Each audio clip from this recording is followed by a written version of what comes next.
આપણું બાળક નાનું હતું, પછી એ દીકરો હોય કે દીકરી હોય, એ બાળક રમકડા માટે જીદ કરતું અને દીકરી ફ્રોક માટે જીદ કરતી, ત્યારે આપણે બાળકને એવું કહેતા કે તને પસંદ પડે તે તું ખરીદી લે.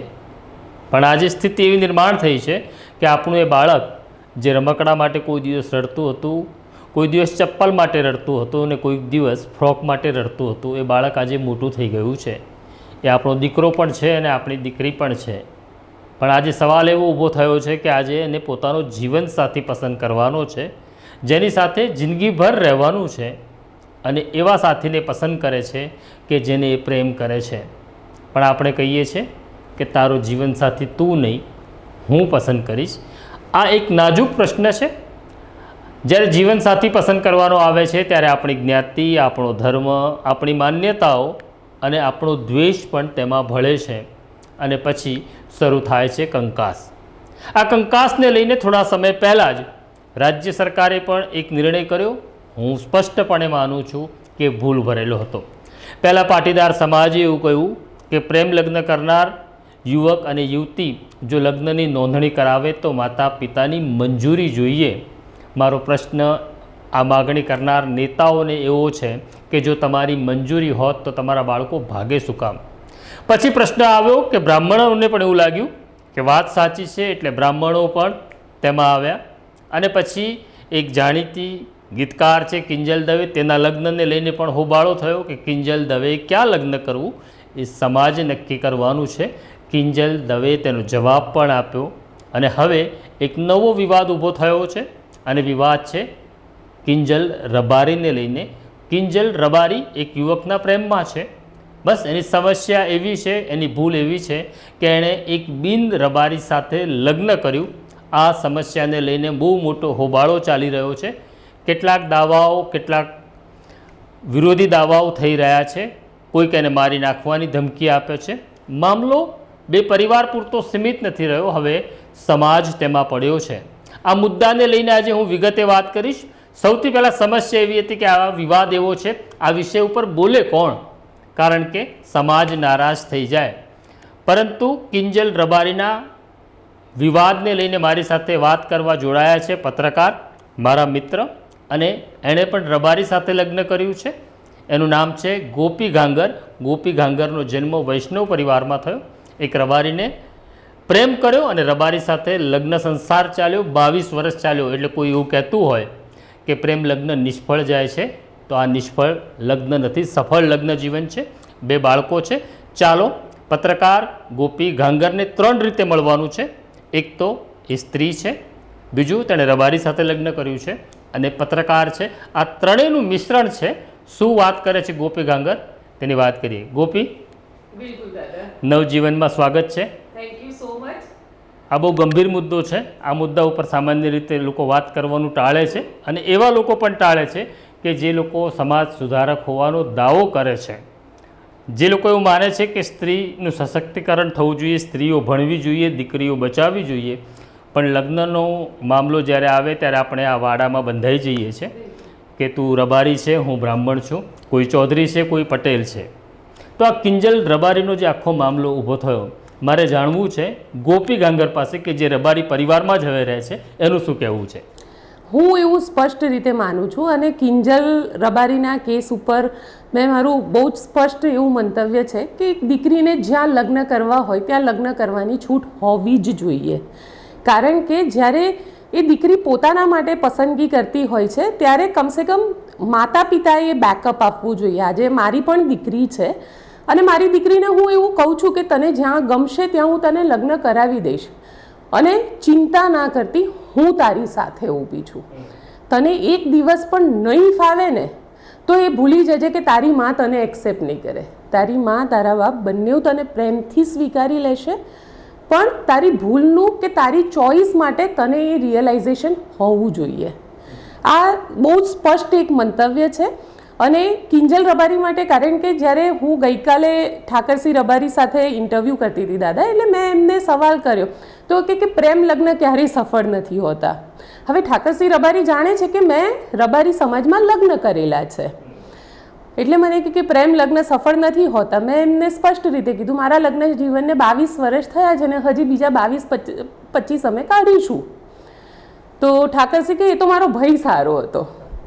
એટલે મારો ભય સારો હતો એના કરતાં જો એ એવું બોલ્યા હોત કે તમે બંને જે મેચ્યોરિટીથી ચાલી રહ્યા છો એ મેચ્યોરિટી બધામાં નથી હોતી. હું એવું નથી કહેતી કે પ્રેમ લગ્ન જીવનમાં બધા જ સફળ હોય છે, કારણ કે ઘણા બધા અમારા પણ મિત્ર હતા જેણે એ વખતે લગ્ન કર્યા હતા, પ્રેમ લગ્ન કરીને એ લોકો છૂટા બી થઈ ગયા.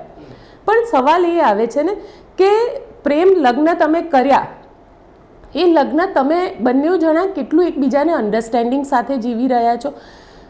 ઘણા બધા અરેન્જ મેરેજ છે જે નથી સફળ થયા, તો શું ત્યાં તમે માતા પિતાને એમ કહેવા જશો કે સમાજમાં કર્યું હતું એટલે નથી સફળ? એના માટે મા બાપને તો દોષી નહીં ઠેરવાય ને.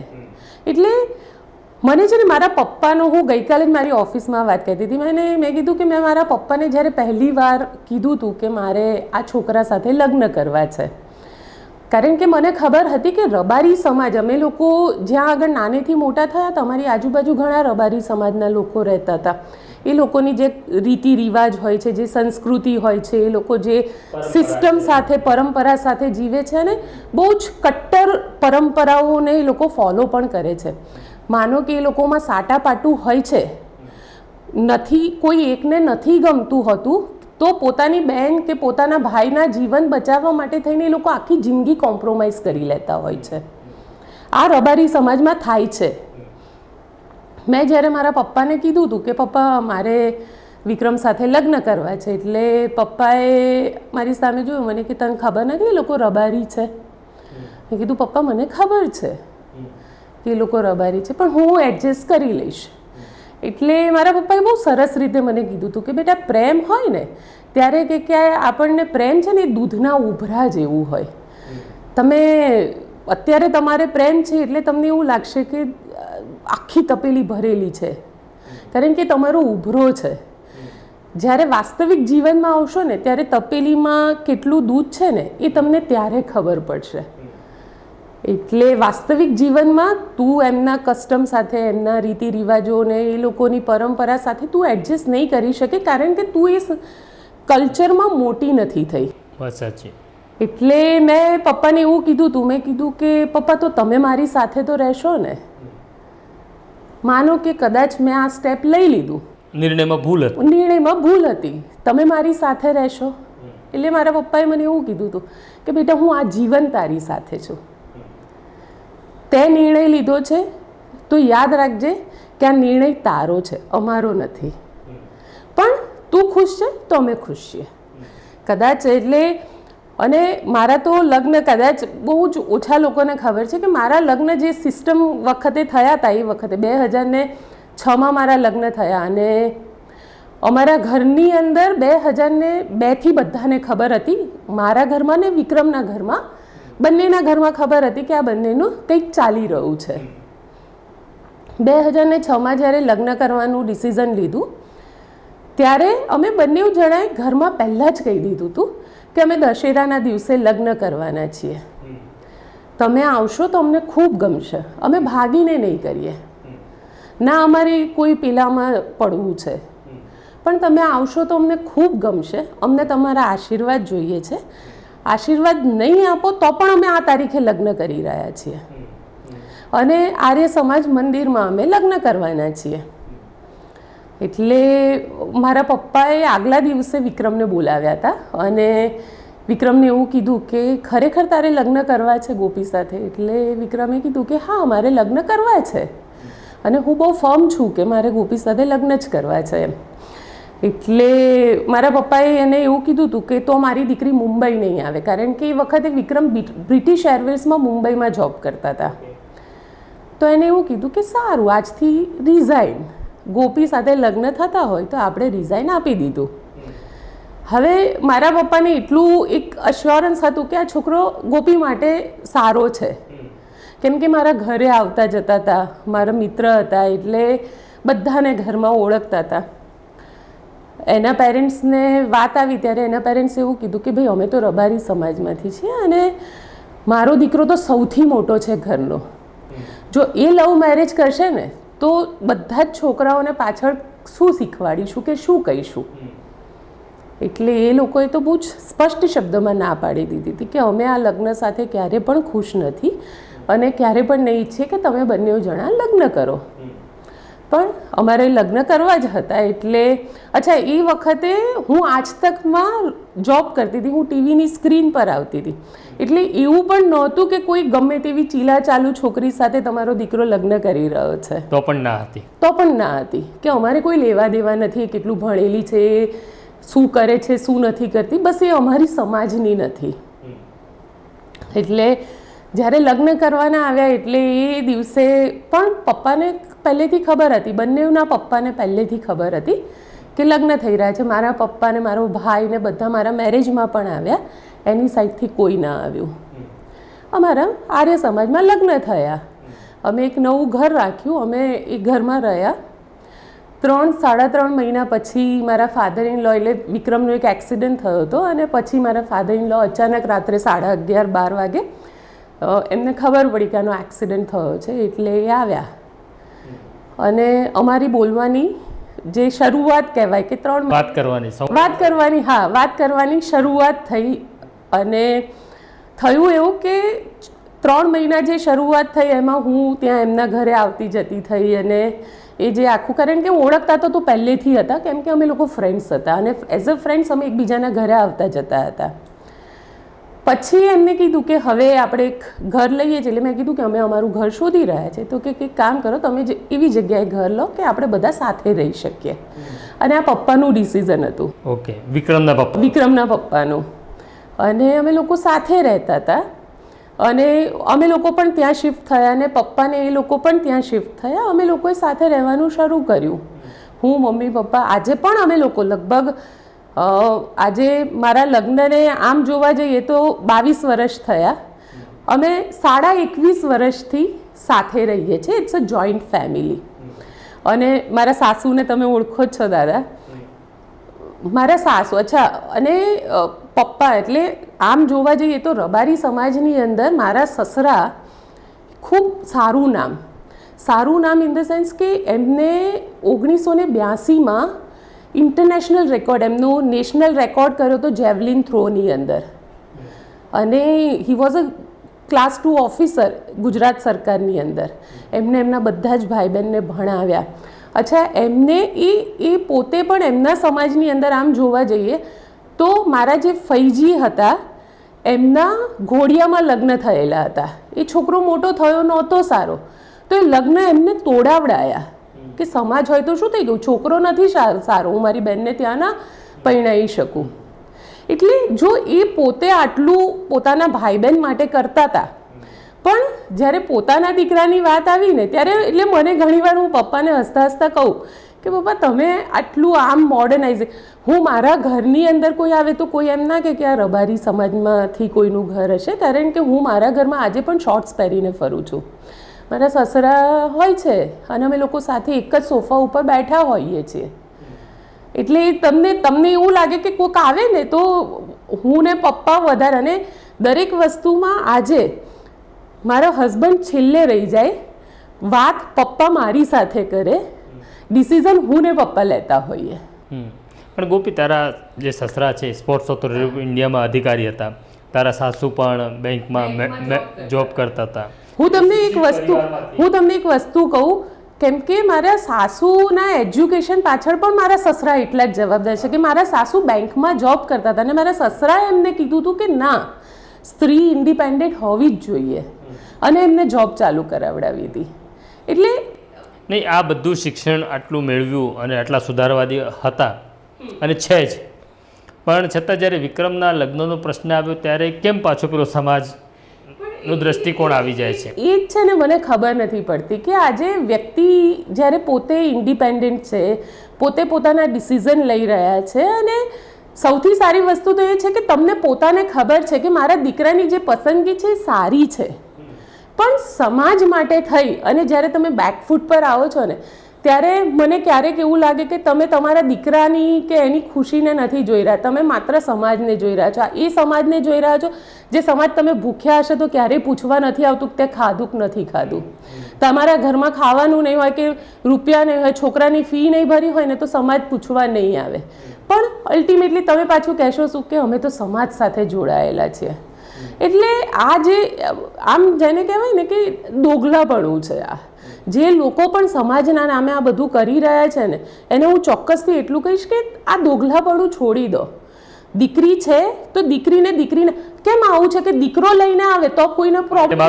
મારો પ્રશ્ન એ જ છે કે રબારી યુવક જો કોઈ બિન રબારી સાથે પરણે તો સમાજને વાંધો નથી, પણ રબારી દીકરી જો બિન રબારીને પસંદ કરે તો વાંધો કેમ છે? તકલીફ જ ત્યાં છે ને કે આપણો સમાજ દોગલો છે. આપણો સમાજ દીકરાને અલગ ચશ્માથી જોવે છે, દીકરીને અલગ ચશ્માથી જોવે છે. એ દીકરાને ને દીકરીને ક્યારેય એક નજરથી જોઈ જ નથી શકતા. કિંજલ રબારીનો જે વિવાદ ઊભો થયો છે, કિંજલ રબારીને જ્યાં લગ્ન કરવું છે કે કર્યું છે એ ચૌધરી છે અને કિંજલ રબારી છે. આ જે વિવાદ ઊભો થયો છે તો ગોપી ઘાંગરના ઘરમાં આ પ્રશ્નની ચર્ચા થાય છે? મારા ઘરમાં તો બિલકુલ નથી થતી. અને ટચવુડ કે અમે લોકો ન્યૂઝની બાબતમાં અમે ક્યારેય કોઈ ચર્ચા નથી કરતા, કારણ કે પછી ઘણી બધી વખતે થાય છે એવું કે હું ને પપ્પા ઝઘડી પડીએ છીએ, કારણ કે બે અલગ વિચારધારાના લોકો છે અને અમારે પોલિટિકલ અલગ પેઢીના પણ લોકો છે, અલગ વિચારધારાના લોકો છે. અને ક્યાંક એમને એવું લાગે કે ના આ પોલિટિકલ મુદ્દો સાચો છે અને મને એવું લાગતું હોય કે આ પોલિટિકલ મુદ્દો ખોટો છે, અને છેલ્લે થાય એવું કે અમે બંને ઝઘડી પડીએ અને પછી વિક્રમ છેલ્લે ગુસ્સે થઈને એમ કીધે કે તમારે બંનેએ ચર્ચા નહીં કરવાની. નહીં તો હવે એક સવાલ એવો છે કે રબારીની વહુ તરીકે કિંજલ રબારીએ જે સ્ટેન્ડ લીધું છે એને ગોપી ઘાંગર કઈ રીતના જુએ છે? હું તો માનું છું કે આ સ્ટેન્ડને વેલકમ કરવું જોઈએ જો છોકરો સારો છે તો. કિંજલ રબારીને એમ લાગવું જોઈએ કે ના, મારી ચોઈસ ઉપર હું કોન્ફિડન્ટ છું, મને વિશ્વાસ છે કે જે છોકરા સાથે હું લગ્ન કરી રહી છું એ છોકરો મને આખી જીવન સારી રીતે સાચવીને રાખશે. કારણ કે આ છે ને, મેં તમને પહેલાં જ કીધું કે મારા પપ્પાએ મને બહુ જ સરસ કીધું હતું કે બેટા પ્રેમ દૂધના ઉભરા જેવું છે. વાસ્તવિક જીવનમાં આવ્યા પછી જ ખબર પડે કે એકચ્યુઅલ તપેલીમાં દૂધ કેટલું છે. જ્યાં પ્રેમ છે તો પછી તમારે તપેલીમાં દૂધ ઓછું છે તો તમારે એની વધારવાની કેપેસિટી પણ હોવી જોઈએ. અને લગ્ન જીવનમાં કેટલા બધા એડજસ્ટમેન્ટ કરવાના હોય છે. એવું નથી હોતું કે એક સ્ત્રી તરીકે હું એવું માનું છું કે બહુ જ બધા એડજસ્ટમેન્ટ કરવાના હોય છે. તમારે કસ્ટમ સાથે એડજસ્ટમેન્ટ કરવાની હોય છે, તમારે ત્યાંના આખી પરંપરા. કારણ કે હું તો વૈષ્ણવ વાણિયા છું. જો હું તમને બહુ એકદમ સિમ્પલ કહું ને દાદા, તો મેં ક્યારેય છે ને પેલા ભૂવાને ધૂણતા નથી જોયા. એ બધું મેં અહીંયા આવીને જોયું. મારે તો અમે લોકો તો મેં કંઠી પહેરેલી હતી અને અમે હવેલી પંથી છે એટલે અમે તો એમાં માનીએ અમારા ભૂવાને ધૂણે એવું તો કશું આવે જ નહીં. તો પહેલી વાર જ્યારે હું આ ભૂવા ધૂણતા હતા અને ડાગલા વાગતા હતા, ડાકલા, તો હું ત્યાં ગઈ ને એટલે હું બધું જોતી હતી, ઓબ્ઝર્વ કરતી હતી. અને મારી ઉંમર એ વખતે લગભગ 25-26ની હતી, કારણ કે મારા જ લગ્નના છેડી છોડવાના હતા અને અમે લોકો ગયા હતા. એટલે એ બધું જોયું મેં. એટલે પછી બહાર નીકળીને મેં વિક્રમને કીધું આ શું સિસ્ટમ છે યાર, આવું કંઈ હોતું હશે એમ? આવી રીતે થોડા માતાજી આવે, કારણ કે ત્યાં ભૂવા ધૂણતા હતા. એટલે મને કે હોય આવું, આપણે ગયા ને, પૂરું થઈ ગયું ને, ચલો પાછા, આને બહુ વિચારવાનું નહીં. એટલે ત્યારે કદાચ એ વસ્તુને વિક્રમે મને અલગ રીતે બી કીધી હોત, મને કે બહુ વિચારવાનું નહીં, છોડી દેવાનું, કે ઘણી બધી વસ્તુ એવી થતી હોય છે જે આપણા કંટ્રોલમાં નથી હોતી અને તમે એને મગજ પર લઈને બેસી રહેશો તો તમને એમ થશે કે અરે આવું કેમ. નહીં, એટલે આપણે કોઈ સમાજની જે માન્યતા છે, કેમની પરંપરા છે એનો વિરોધ નથી કરતા. હા, વિરોધ પણ નથી કરતા. પણ જ્યારે ગોપી મણિયાર ઘાંગર પરિવારમાં આવે છે ત્યારે રહેણ સહેણ, ખોરાક આ બધું જ બદલાઈ ગયું, બરાબર? તો ત્યારે ગોપીએ કેવી રીતના એડજસ્ટ કર્યું? ત્યારે એટલે મને એવો બહુ વાંધો આવ્યો નહોતો દાદા, કારણ કે કદાચ મેં એવું સાંભળ્યું છે કે ત્યારે ગોપી આવી ત્યારે તો તાસળીમાં જમવાની પરંપરા હતી. એટલે તાસળીમાં હતી, તાસળીમાં જમતા જ હતા, બધા જ જમતા હતા અને મેં એને ધીરે ધીરે થાળીમાં કન્વર્ટ કર્યા. પછી એટલે પપ્પા એમ બોલે ઘણી બધી વખત કે આને નહીં ગમે, થાળી આપીએ ને તો એ લોકોએ પણ એડજસ્ટ કર્યું. હા, એટલે એડજસ્ટમેન્ટ તો બધી તરફથી થયું છે. એટલે પપ્પા હસતા હસતા મને કહે બી ખરા ઘણી બધી વખતે કે આને નહીં ગમે એમ. ગોપી છે ને, ગોપીને નહીં ફાવે. અને બીજી વસ્તુ શું છે, મને સૌથી વધારે સારી કઈ વસ્તુ લાગી ખબર છે કે મારા સસરા જે છે ને એ મારી દરેક ફિલિંગ્સને બહુ જ સારી રીતે સમજે છે. કદાચ એ એમના દીકરાની ફિલિંગ્સને નહીં સમજતા હોય, પણ એ મારી ફિલિંગ્સને બહુ જ સારી રીતે સમજે છે. મને બહુ જ સરસ રીતે એમ કહે કે ના, ગોપીને ગમે છે તો રાખો, ભલે એમને નથી ગમ્યું પણ એ ગોપીને પસંદ છે તો ઠીક છે. ગોપી, આની પહેલાં પણ એક સરકારે જાહેરાત કરી કે મા બાપની મંજૂરી જોઈશે, લગ્નની નોંધણી કરાવી હશે. એ વિશે શું કહેવું છે? એ વિશે હું એટલું માનું છું કે જો મા બાપને, જેમ કે અમારા લગ્ન થયા, અમારા લગ્નનો કેસ એવો હતો કે અમે મા બાપને કીધું હતું કે અમારે લગ્ન કરવા છે, પણ એ લોકો ન માન્યા અને અમે લોકોએ 3.5 વર્ષ સુધી એ લોકોના હાની રાહ જોઈ. 3.5 વર્ષે અમને એવું લાગ્યું કે હજી બીજા 3.5 બી કાઢી નાખીશું ને તો પણ નહીં માને, તો હવે આપણે ક્યાં સુધી રાહ જોઈશું, આપણે બી આપણું શરૂઆત કરીએ. એટલે અમે લોકોએ એમને કહીને લગ્ન કર્યા. પણ જે લગ્નની નોંધણીની સિસ્ટમ છે, જેમ કે આ સિસ્ટમ એ વખતે હોત તો કદાચ અમારા લગ્ન થયા જ ન હોત, અને થયા હોત તો મમ્મી પપ્પા આટલા ખુશ બી ના હોત. પણ હા, અમે પ્રયત્ન કર્યો હતો કે એ લોકો માને. આ કેસની અંદર પણ, કિંજલ રબારીના કેસની અંદર પણ કંઈક આવું જ છે કે એ લોકો પ્રયત્ન કરી રહ્યા હતા કે મમ્મી પપ્પા માને. એવું બી નથી કે રાતોરાત પ્રેમ થયો અને રાતોરાત ભાગી ગયા. સિસ્ટમ જે છે લગ્નની નોંધણી, એ શક્ય જ નથી. અને શક્ય એટલા માટે નથી કે ભારતીય સંવિધાને મને હક આપ્યો છે. જો હું મત આપીને સરકાર નક્કી કરી શકતી હોઉં તો હું મારો વર કેમ નક્કી ના કરી શકું એક સ્ત્રી તરીકે, જેની સાથે મારે આ જીવન રહેવાનું છે. ઘણા બધા એવા લોકો હોય છે કે જે લોકોને નથી ગમતું તોય છતાં આખી જિંદગી રહે છે. એના કરતાં ભલે મને થોડું ઓછું મળશે કે થોડું ઓછું થશે, પણ મારો વર સારો છે, મને પ્રેમ કરે છે, આનાથી વધારે મારે શું જોઈએ?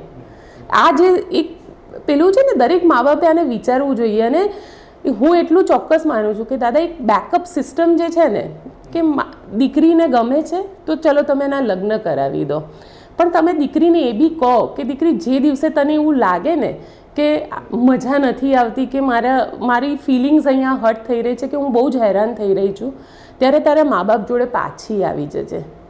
તો એ દીકરી ક્યારેય પાછી નહીં આવે, કારણ કે પાછળ કોઈક ઊભું છે એવો અહેસાસ હોવો જોઈએ. એક અહેસાસ હોય છે. આજે હું તમને મારે તો અત્યારે સિસ્ટમ એવી છે કે મારું ઘર અને મારી મમ્મીનું ઘર બહુ નજીક છે, અને કદાચ કંઈ પણ થશે ને તો વિધિન 2 મિનિટ્સ હું મારી મમ્મીના ઘરે પહોંચી શકું છું, ને મારો ભાઈ ને મારી ભાભી મારા ઘરે આવી શકે છે. આ અમે લોકો, અમારું બોન્ડિંગ છે. એક રવિવાર એવો ના હોય કે હું, મારો હસબન્ડ, મારા ભાઈ ભાભીને અમે લોકો સાથે ના ગયા હોઈએ. એટલે અમારું, જેને કહી શકાય ને કે ઘણી બધી વખતે મને એવું લાગે કે યાર, હું દીકરી ઓછી થઈ ગઈ છું અને મારો વર એમનો જમાઈ વધારે થઈ ગયો છે. અને અહીંયા પણ એવું થાય કે મારા વરને એવી ફિલિંગ આવે કે ગોપીનું જ બધું સાંભળે છે અને મારું કશું જ સાંભળતા નથી મારા પપ્પા. ગોપી, રબારી સમાજમાં તું 22 વર્ષથી રહે છે, રબારી પરિવારમાં રહે છે. મારે એક સમજવું છે, એક સાયકોલોજી સમજવી છે કે હવે તો શિક્ષણનું પ્રમાણ ખૂબ વધ્યું છે રબારી સમાજમાં પણ, દીકરો હોય કે દીકરી હોય. ઘણા બધા આઈએએસ આઈપીએસ અધિકારીઓ છે. ક્લાસ 1, 2માં પણ રબારી સમાજના યુવક યુવતીઓ હવે સરકારનો હિસ્સો બન્યા છે. પણ જ્યારે એ પણ શિક્ષિત થયા પછી પણ, એટલે આઈએએસ કે આઈપીએસ થયા પછી પણ જ્યારે લગ્નની વાત આવે છે ત્યારે પાછા પેલા આઈએએસ આઈપીએસમાંથી પાછા રબારી થઈ જાય છે. એવું કેમ થાય છે? જેમ મારા સસરા થયા હતા, એ પણ ભણેલા ગણેલા હતા, એમને જમશેદપુર ટાટામાં કામ કરતા હતા, પણ અહીંયા આવ્યા તો એમને, એનું રીઝન મને કદાચ એવું લાગે છે કે એ લોકોને એવું લાગે છે કે સમાજ શું વિચારશે અને સમાજ માટે શું. કારણ કે જ્યારે તમે કદાચ શહેરની અંદર તો આ સિસ્ટમ ઘણી ઓછી છે દાદા, તમને હવે આ ધીરે ધીરે પરિવર્તન દેખાશે, પણ ગામડામાં તો હજી પણ લોકો એ જ સમાજના તાણાવાણામાં રહે છે, સમાજ સાથે જ જોડાયેલા રહે છે, ને સમાજ સાથે આજે પણ એ લોકોની લેતી દેતી હોય છે. એટલે કદાચ મને એવું લાગે છે કે જે સિસ્ટમથી તમારે બહાર આવવું જોઈએ. કારણ કે હું તો આ સખત રીતે મને આનો ઘણો વિરોધ થઈ રહ્યો છે કે પાટીદાર સમાજ હોય કે પછી રબારી સમાજ હોય, આ બધા ઠાકોરો, આ બધા જ પોતપોતાના નવા બંધારણ બનાવી રહ્યા છે. આ બંધારણમાં તમારે મોડર્નાઇઝેશનને એક્સેપ્ટ કરવાનું છે. જ્યાં સારી વસ્તુ છે એને સ્વીકારો, પણ તમે આજે પણ એ જ જૂનવાણી સિસ્ટમમાં જઈ રહ્યા છો. તમે આજે પણ એ જ કહી રહ્યા છો કે ભાઈ ના આ તો ના જ ચલાવાય. આ ના ચલાવાય કેમ? તમે એટલા ફ્લેક્સિબલ નથી થઈ શકતા કે તમે તમારી દીકરીની ફિલિંગ્સને, તમે એની ભાવનાઓને સમજી શકો? આજે દીકરી માટે જ છે, દીકરા માટે નથી. ચલો માની લઈએ એક સમયે કે નિયમ દીકરા માટે પણ એટલા જ લાગુ પડે છે, પણ શું તમારા બાળકને તમે મને ખરેખર ઘણી બધી વખત એવું લાગે કે માતા પિતા તો માનતા હોય છે કે ચલો દીકરા દીકરીની ખુશી જેમાં છે એને કરી નાખે, પણ સમાજ શું કહેશે? સમાજ આવું વિચારશે. પછી મારો નાનો ભાઈ છે કે નાની બેન છે, એના લગ્ન નહીં થાય તો સમાજની અંદર આ જે માનસિકતા છે ને, એ જ કદાચ એમને કરવા માટે મજબૂર કરી દે છે. મેં ગોપી ગાંગર સાથે લગ્ન કર્યું, ગોપી મણિયાર સાથે લગ્ન કર્યું, એના પછી વિક્રમને એક નાનો ભાઈ પણ છે. ત્યારે આ સમસ્યા આવી હતી કે તમારી વહુ તો રબારી નથી? ના, અને બીજી વસ્તુ તમને કહું દાદા કે એના લગ્ન તો રબારી સમાજમાં જ થયા, મારા દિયરના મેરેજ. અને દિયરના મેરેજ થયા તો અમે લોકો જ્યારે એના માટે છોકરી શોધતા હતા ત્યારે અમે ઘણી બધી છોકરીઓ જોઈ હતી, કેમ કે મારા સસરાની પહેલી પ્રાયોરિટી ત્યારે સમાજની અંદર એજ્યુકેશન હતી કે ભાઈ છોકરી ભણેલી ગણેલી એજ્યુકેટેડ હોવી જોઈએ. અને એમને બસ એક જ વસ્તુ સાથે હતું કે ભાઈ એ એજ્યુકેટેડ હશે તો સારું રહેશે ઘર માટે. ત્યારે એમને કશું જ કોઈ પ્રોબ્લેમ નહોતો. એજ્યુકેશન તો મારું બી હતું પણ બીજા સમાજથી હતી એટલે તકલીફ હતી. પણ મારા દિયરના લગ્નમાં એવી કોઈ જ તકલીફ નહોતી આવી અને બધું જ બહુ જ શાંતિથી પતી ગયું હતું. પણ આ વસ્તુ જે IAS IPS અધિકારી છે, જે એક વખત આ બધા સમાજના તાણાવાણામાંથી બહાર નીકળી જશે ને તો એ બધું છોડી દેશે. પછી એમના માટે એમની દીકરી, એમનો દીકરો મહત્વનું આ થઈ જશે. પણ જ્યાં સુધી એ સમાજના તાણાવાણા સાથે જોડાયેલા રહેશે અને એ જ સમાજની સંકુચિત માનસિકતા સાથે જીવતા હશે, ત્યાં સુધી આ બધી જ વસ્તુ રહેશે. આપણે મોડર્નાઇઝેશન તરફ જઈ રહ્યા છે, આપણે સમાજને ભારતને વિશ્વગુરુ બનાવવાની વાતો કરીએ છીએ, પણ આજે વાત શું કરીએ છીએ તો કે બંધારણની વાત કરીએ છીએ. બંધારણમાં ખોટી વસ્તુ છે તો કાઢી નાખો. કારણ કે મેં આ પહેલાં બંધારણની જ્યારે વાત આવી, રબારી સમાજના બંધારણની, ત્યારે માવજી દેસાઈ જે સમાજના ત્યાંના ધારાસભ્ય છે, મેં એમની સાથે ઇન્ટરવ્યૂ કર્યો. એટલે મેં એમને પૂછ્યું, મેં કીધું તમે આ બગીચા પ્રથા બંધ કરાવડાવી? સૌથી મહત્ત્વની તો બગીચા પ્રથા બંધ કરવાની છે. દવાખાને જાય છે, મારા જ મિત્રો છે જે રબારી સમાજમાં છે, દવાખાનાનું બિલ 20,000 આવે છે અને બહાર જે કિટલીવાળો ચાવાળો છે એનું બિલ 22,000 રૂપિયા આવે છે. આ સિસ્ટમને બંધ કરાવો ને. આ ખોટી સિસ્ટમ છે કે તમારું લગ્ન નક્કી પણ આ બગીચામાં બેઠેલા 5 લોકો કરે અને લગ્ન છૂટું પણ બગીચામાં બેઠેલા 5 લોકો પૈસાથી નક્કી કરે કે 5 લાખ કે 7 લાખથી લગ્ન છૂટું કરવાનું. આ ક્યાંની સિસ્ટમ? એટલે માવજીભાઈએ મને એવું કીધું હતું કે અમે આ બધું જ બંધ કરવા જઈ રહ્યા છીએ. તો પછી પ્રેમ લગ્નને એક્સેપ્ટ કરવામાં ક્યાં વાંધો છે? વાત સાચી છે. જો તમે આ બધું જ બંધ કરવાની વાત કરો છો તો એક્સેપ્ટ કરો. દીકરીની ભાવના જ છે ને, દીકરીની ફિલિંગ્સ. આખો રબારી સમાજ ઊભો થઈને કહે કે ભાઈ અમે તારી સાથે છે કિંજલ, કાલે સવારે કંઈ પણ થશે અમે તારી સાથે આવીશું, તારી ચોઈસ છે, અમને માન છે એના ઉપર, અમે એને એક્સેપ્ટ કરીશું, તો કદાચ એની જીવનમાં વધારે સારું. જ્યાં સુધી પ્રેમ લગ્ન નહોતું કર્યું, એટલે બિન રબારી સાથે લગ્ન નહોતું કર્યું, ત્યાં સુધી કિંજલ રબારી ગમતી હતી અને કિંજલ રબારી એ ગૌરવ હતી રબારી સમાજનું. અને અચાનક એણે એક નિર્ણય કર્યો અને એણે રબારી સમાજનું અપમાન કરી નાખ્યું. એવી સ્થિતિ નિર્માણ થઈ ગઈ. કારણ કે ગઈકાલે ઠાકરસિંહને મેં પૂછ્યું એટલે કે તો એની પાછળ રબારી સરનેમ આવે છે ને એટલે કે એનું માન છે. અરે ભાઈ, એની ટેલેન્ટ હતી, એની ટેલેન્ટને તો તમે બિલકુલ ભૂલી ગયા. તમે માત્ર એને રબારીના પેલામાં જ લઈને બેસી ગયા કે અરે રબારી છે એટલે એનું માન છે. એવું નથી હોતું દાદા. સમાજની અંદર તમારી સરનેમ મહત્ત્વ રાખે છે, પણ આજે પણ ઘણા બધા એવા લોકો છે જે સરનેમ વગર પણ મોટા થાય જ છે અને બહુ સારા માણસો બનેલા છે. એટલે કે સરનેમ છે તો વ્યક્તિ છે એવું નથી હોતું. વ્યક્તિની પોતાની ટેલેન્ટ છે, વ્યક્તિનું પોતાનું જીવન છે, અને એ જીવન સાથે હું એવું માનું છું કે દરેક વ્યક્તિએ એડજસ્ટ થવું જોઈએ. પછી મને એક આર્ગ્યુમેન્ટ, મને છે ને ગઈકાલે ઠાકરસિંહભાઈએ એક આર્ગ્યુમેન્ટ એવી આપી કે બેન, એ તો તમે શહેરમાં રહો છો ને એટલે કે શહેરમાં આવું થાય, અમારા ગામડામાં આવું ના હોય. અરે ભાઈ, શરૂઆત ગામથી કરો ને તો શહેર સુધી તો એમને પહોંચી જશે. તમારાથી શરૂઆત કરો ને. ગાંધીજી કહેતા જ હતા કે દરેક વસ્તુની શરૂઆત હું મારાથી કરીશ.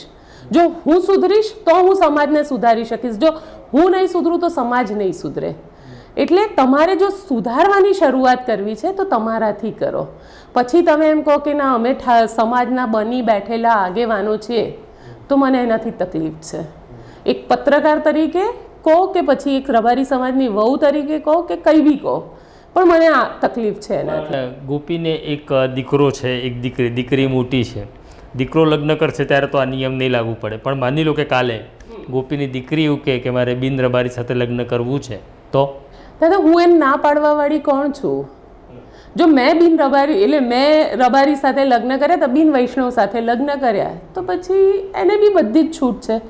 પણ જે રીતે મારા પપ્પાએ મને કીધું હતું કે બેટા, પાત્ર એવું શોધો કે જીવનમાં તમને અફસોસ ના થાય.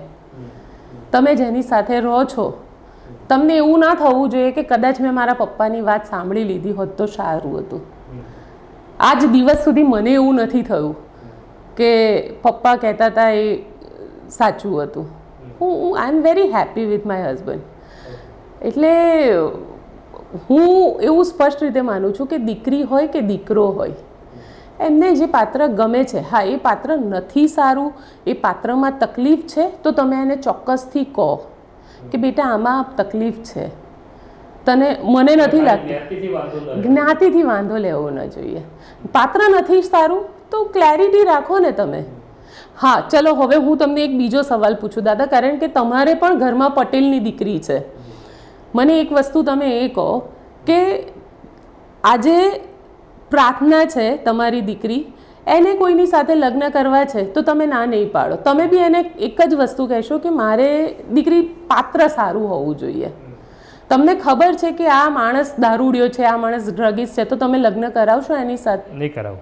અને માની લો કે તમારી દીકરી ભાગી ગઈ, તો તમે શું કહેશો એને કે બેટા તારો બાપ બેઠો છે, જીવનમાં તને એવું લાગે જે દિવસે એ દિવસે અહીંયા આવતી રહેજે, આ દરવાજા ખુલ્લા છે તારા. મારી દીકરીને એવું કહ્યું છે કે નિર્ણય લગ્નનો તારે કરવાનો, અને ન મજા આવે તો રિવરફ્રન્ટ નથી જવાનું, નવજીવન આવી જવાનું છે. એક્ઝેક્ટલી. બસ વાત આટલી જ છે કે એ જે કોન્ફિડન્સ છે ને તમારા ઉપર, એટલે ક્યારેય ખોટું પાત્ર પસંદ નહીં કરે કે મારા પપ્પા તો દરેક વસ્તુમાં હા પાડશે, મને જે ગમશે એની સાથે લગ્ન કરાવશે, તો હું મારી ચોઈસ જ એવી કરું કે જે સારું હોય. આ જે માનસિકતા એક દીકરીની હોય છે, કદાચ આપણે શહેરમાં બેઠા છીએ એટલે અલગ છે, ગામડાની અંદર ખબર નથી આ સિસ્ટમ શું છે, પણ ગામડાની અંદર આ સિસ્ટમ છે. અને આપણે ગામડાને પણ એક્સેપ્ટ કરવું જ પડશે, કારણ કે ગામડાની અંદર હજી માતા પિતા એ સાયકોલોજીમાં નથી આવ્યા. એ લોકો હજી પણ એવું જ માને છે કે સમાજ છે તો અમે છીએ, અમારા થકી સમાજ છે, એવું જે દિવસે મા બાપ માનતા થશે ને એ દિવસે આ પ્રશ્ન જ નહીં આવે. થેન્ક યુ ગોપી, ખૂબ ખૂબ આભાર, મજા આવી. તો આ હતા આપણી સાથે ગોપી મણિયાર ગાંગર, જેણે એક રબારી સમાજમાં લગ્ન કર્યું. સરસ સુંદર જીવન છે, સરળ જીવન છે.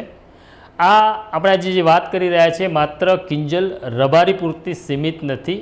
કિંજલ અલગ અલગ સ્વરૂપમાં છે. કોઈ કિંજલ પટેલ છે, કોઈ કિંજલ બ્રાહ્મણ છે, કોઈ દલિત છે, કોઈ સુથાર પરિવારમાં જન્મી છે. આ કિંજલની વાત છે, એટલે એક સ્ત્રીની, એક દીકરીની વાત છે. મન ખુલ્લું રાખીને થોડો વિચાર કરીએ, અને જે લોકો જે સમાજના મોભીઓ છે એમણે પણ વિચાર કરવો જોઈએ કે માત્ર સમાજનો ઠેકો લઈને ફરી અને આપણી આસપાસના લોકો આપણા નિર્ણયથી દુઃખી થાય, પીડિત થાય અને થાકી જાય એવી સ્થિતિનું નિર્માણ ન કરીએ. અહીંયા જે કરીશું એનું પરિણામ ઈશ્વરના દરબારમાં ભોગવવાનું છે, એટલું યાદ રાખીએ અને દીકરીને પ્રેમ કરતા થઈએ. આ કહીને હું અહીંયા વિરમું છું. નવજીવન ન્યૂઝ જોતા રહો. આ પ્રકારના વિષયો તમને નવજીવન ન્યૂઝ ઉપર જોવા મળશે. તમારું શું કહેવું છે કોમેન્ટ બોક્સમાં જરૂરથી લખજો, પણ તમારી કોમેન્ટમાં કટુતા ન આવી જોઈએ, એક ખુલ્લાપણું હોવું જોઈએ. આખા વિષયને સમજવાનો પ્રયત્ન કરજો. કોઈ જ્ઞાતિનો વિરોધ નથી, કોઈ પરંપરાનો વિરોધ નથી. માત્ર પોતાની જાતને સમજવાનો આ એક નાનકડો પ્રયાસ છે. અત્યારે મને મારા સાથી ઉર્વિશ પટેલને રજા આપો. મળીશ પાછો આવા જ કોઈ વિષય સાથે. નમસ્કાર. વૈષ્ણવજન તો તેને કહીએ જે પીડ પરાઈ.